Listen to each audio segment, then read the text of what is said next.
This is the twisted story of Carl Tanzler, a man who fell in love with a corpse and kept it with him for 7 years.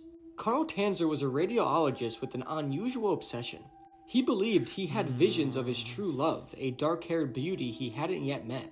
But when 21-year-old Alina Hoyos came into his hospital, he was certain she was the woman from his dreams. Alina was dying from tuberculosis, and despite all of Tanzler's strange treatment, she passed away in 1931. But Carl's obsession only grew stronger. He paid for her funeral, even convinced her family to let him build a mausoleum. Carl would visit her grave, spending hours speaking to her as if she was still alive. And 2 years after her death, Carl couldn't bear the distance. One night, he carefully removed her body from the mausoleum and took it home with him, determined to keep her by his side. As Alina's body decayed, Tanzler did everything he could to preserve her. He wired her bones together, replaced her rotting skin with wax and plaster, and made her a wig from her own hair. He dressed her in fine clothes, covered her in perfume, and kept her in his bed like she was still alive. For 7 years, he lived this way, until suspicions grew.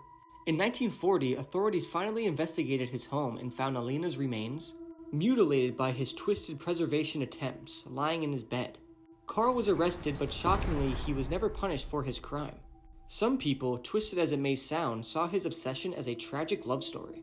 Carl Tanzler was even released after charges were dropped due to the statute of limitations.